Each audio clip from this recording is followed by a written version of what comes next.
ಇವತ್ತು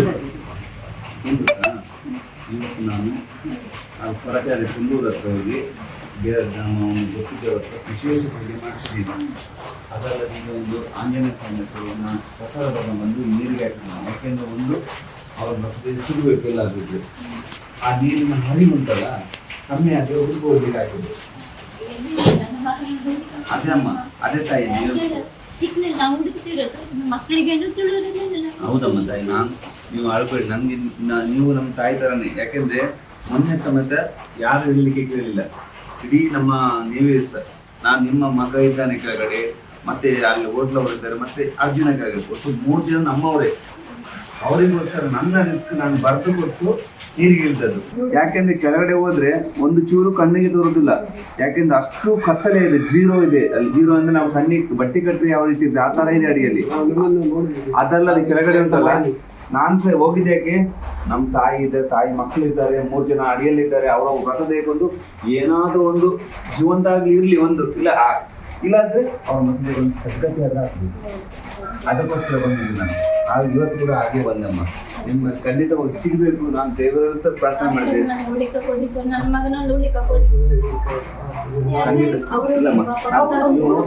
ಏನೇನು ಬೇಡ, ಖಂಡಿತವಾಗಿಯೂ ಹೌದು.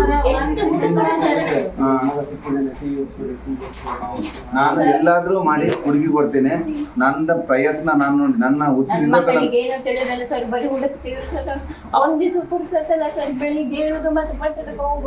ಆಯ್ತಮ್ಮ. ಎಲ್ಲಾದ್ರೂ ಇದ್ರು ಸರ್ ಅವ್ನು ಖಂಡಿತವಾಗಿ ಹುಡುಗಿ ಕೊಡ್ತೀನಿ. ಆಯ್ತಮ್ಮ, ಏನಿದ್ರು ಬೇಡಿ ಅಮ್ಮ ತಾಯಿ. ನಾನು ನಿನ್ ಕಾಲಿಡ್ಬೇಕು ಖಂಡಿತವಾಗಿಯೂ. ನೀವೇನಿದ್ರು ಮಾಡಬೇಡ.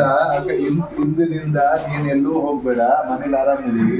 ಆ ಹುಡುಕು ಕೆಲಸನ ಇವ್ರು ಹುಡುಗರು ನಾವೆಲ್ಲ ಸೇರ್ ಮಾಡ್ತೀವಿ. ಮತ್ತೆಲ್ಲೂ ನಿಮ್ಮ ಇಲ್ಲೇ ಊರಿನವರು ನಾವು ಎಲ್ಲರೂ ಕೂಡ ಹುಡುಕ್ತಾರೆ. ಇದರಿಂದ ಮತ್ತೆಲ್ಲೂ ಹೋಗ್ಬೇಡ, ಹುಡುಗು ನಮ್ಮ ತಾಯಿ ತರನೇ. ನಾನು ನೋಡಿ ನಿಮ್ಗೆ ಸರ್ ನೋಡಿದ್ರಮ್ಮ ಎಷ್ಟು ಕಷ್ಟ ಇದೆ ಅಲ್ಲಿ ನೀರಲ್ಲಿ. ನಮ್ಮ ಕೊಡಗೇರಿಗೆ ವಿಶೇಷ ಪೂಜೆ ಮಾಡಿಸಿದ್ವಿ ಕೊಲ್ಲೂರಲ್ಲಿ. ಅಲ್ಲಿ ಬಟ್ಟದ್ರೆ ನೀರು ಸ್ವಲ್ಪ ಕಮ್ಮಿ ಆಗ್ಲಿ, ಇನ್ನಾದ್ರೂ ಸ್ವಲ್ಪ ಕ್ಲೀನ್ ಆಗ್ಲಿ ಅಂತ. ಯಾಕಂದ್ರೆ ಕಣ್ಣಿಗೆ ತೋರೋದಿಲ್ಲಲ್ಲ. ಕೆಲವು ಎಷ್ಟೋ ಜೀವಗಳು ಕಣ್ಣಿಗೆ ತೋರೋದಕ್ಕೆ ಸಿಗ್ತದೆ. ಯಾಕಂದ್ರೆ ಇದು ನೀರಿನ ಪ್ರೆಷರ್ ಜಾಸ್ತಿ ಇದೆ, ಫೋರ್ಸ್ ಇದೆ ಅದು. ಯಾಕಂದ್ರೆ ಒಂದು ಗಾಡಿ ಉಂಟಲ್ಲ 100-200 ಸ್ಪೀಡಲ್ಲಿ ಗಾಡಿ ಹೋಗ್ತಲ್ಲ, ಆ ತರ ಇದೆ ಅಲ್ಲಿ.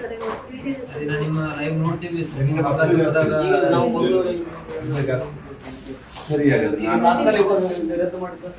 ಇಲ್ಲ ನಾನು ಸಹ ಈಗ SPDC ಅವರಿಗೆ ಇಲ್ಲಿ 4 ತಾರೀಕು ಇವ್ರು ಹೇಳಿದಾಗ ಅಮಾವಾಸ್ಯೆಗೆಲ್ಲ ನೀರು ತುಂಬಾ ಕಮ್ಮಿ ಆಗಿರ್ತದೆ.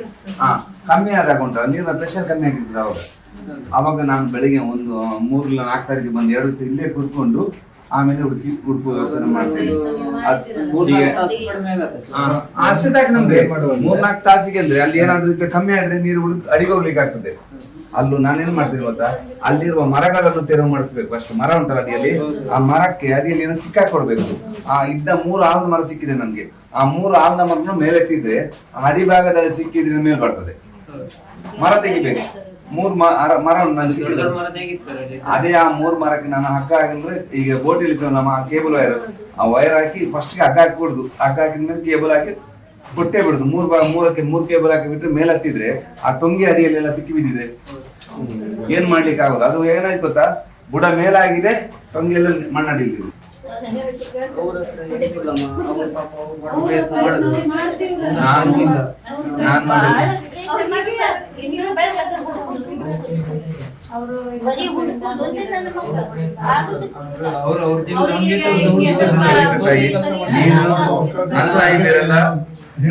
ಯಾಕಂದ್ರೆ ನಾನು ನನ್ನ ತಾಯಿ ಕಳ್ಕೊಂಡಿದ್ದೀನಿ ನೋಡಿ.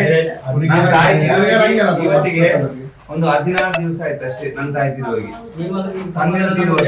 ಈಗ ಇವ್ರು ಮತ್ತೊಂದು ಏನ್ ಮಾಡ್ಯಾರ ಗೊತ್ತಿದ, ಹುಡುಕೋಕ್ ಬಂದಾಗೆ ಜಿಲ್ಲಾಡಳಿತ ಬರ್ಬಿಟ್ಟು ಜಿಲ್ಲಾಡಳಿತದವ್ರು ಏನ್ ಮಾಡಿದ್ರು, ನೀರ್ನ ರಾಶಿ ಇದ್ದದಕ್ಕೆ ಇವ್ರಿಗೆ ಏನಾದ್ರು ಇದಾಗಿ ಇವ್ರು ಸತ್ತು ಹೋಗ್ಬಿಟ್ರೆ ಅವ್ರ ಮೇಲೆ ಬತ್ತಿದ್ ಅನ್ಕೊಂಡೆ ಬರ್ಕೊಡ ಅಂದ್ರೆ ಇವ್ರಿಗೆ ಬಾಬೇರಾದ್ರೆ ಏನಂತದ್ ನಾಯಕ್ ಬರ್ಕೊಡ್ಬೇಕು, ಮನೆಗೆ ಹೋತಿ ಇವ್ರು ಬರ್ಕೊಟ್ಟು ಕಣ್ಕೇಳಿದಾರೆ ನೀರಲ್ಲೇ. ಇದು ನನ್ನ ಮೊದಲ ಬಾರಿ. ನಾನು 20 ವರ್ಷದಲ್ಲಿ ಎಲ್ಲೂ ನಾ ಬರ್ದು ಕೊಟ್ಟು ಹೋಗುದನ್ನು ಹೋಗಿಲ್ಲ. ಸುಮಾರು 1000ಕ್ಕಿಂತ ಜಾಸ್ತಿ ಇಂಥ ದೇಹಗಳನ್ನು ತೆಗೆದಿದ್ದೇನೆ.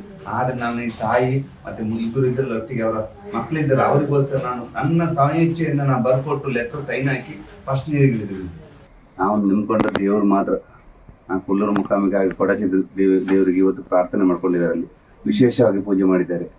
ವಿಶೇಷ ಪೂಜೆ ಅಂದರೆ ಇಲ್ಲಿ ಆದಷ್ಟು ಬೇಗ ನೀರು ತಿಳಿಯಾಗಲಿ, ಅದು ಮುಳುಗಿ ತೆಗೆಯುವುದಿಲ್ಲ. ನೀವು ಹೇಳಿದಾಗೆ ಅವರು ಜೀವಂತವಾಗಿರೋದು ಕಷ್ಟ ಅಂತ ಗೊತ್ತು. ಅವರ ಆಸ್ತಿ ಒಂದು ಮೃತದೇಹ ತೆಗಿಲಿಕ್ಕೋಸ್ಕರ ನಾವು ಇಷ್ಟು ಒದ್ದಾಡ್ತಿದ್ದೇವೆ. ಅವ್ರ ಸಹ ಹೇಳಿದ್ದಾರೆ ಇದ್ದಾರೆ ಕಲ್ಲಲ್ಲಿ, ಇಲ್ಲೇ ಇದೆ ಅಂತ. ನಾನು ಸಹ ತಿಳ್ಬಟ್ಟೆಯಲ್ಲಿ ಎಲ್ಲೂ ಹೋಗಿಲ್ಲ, ಇಲ್ಲೇ ಉಂಟು ಮಣ್ಣಡಿಯಲ್ಲಿ ಅಂತ.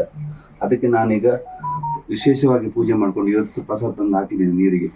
ಅದಕ್ಕೋಸ್ಕರ ನಿಮಗೋಸ್ಕರ ನಾನು ಅಲ್ಲಿಂದ ಬಂದು ನಿಮ್ಮ ಕಷ್ಟ ನೋಡ್ಕೊಂಡು, ಯಾಕೆಂದ್ರೆ ನಮಗೊಂದು ಮೃತದೇಹ ಸಿಕ್ಕಿದೆ, ಅದಕ್ಕೊಂದು ಸದ್ಗತಿ ಆದ್ರೆ ಆಗ್ತದೆ. ನಮ್ಮ ಮನೆಯಲ್ಲಿ ಅದು ಸಿಗದೆ ಎಷ್ಟು ದಿನ ನಾವು ಊಟ ಅನ್ನೋದು ಮಕ್ಕಳನ್ನ ನೋಡ್ಕೊಂಡು, ಅದಕ್ಕೋಸ್ಕರ ಬಂದಿದ್ದೀನಿ ನಾನು.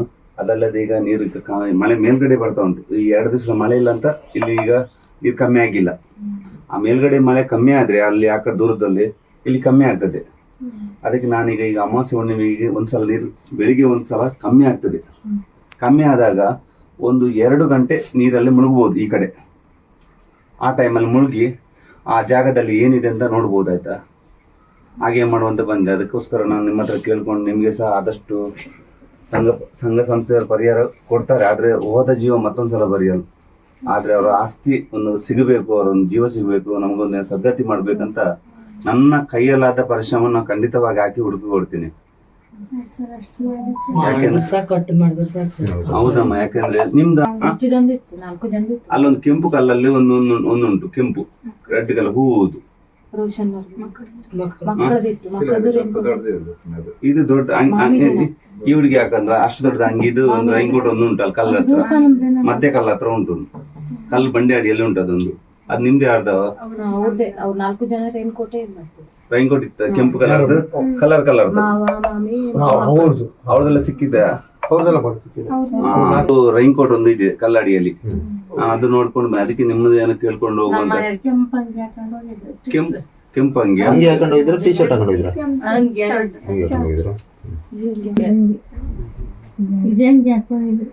ಇದು ಹಂಗೆ ಹಾಕೊಂಡಿದ್ರ.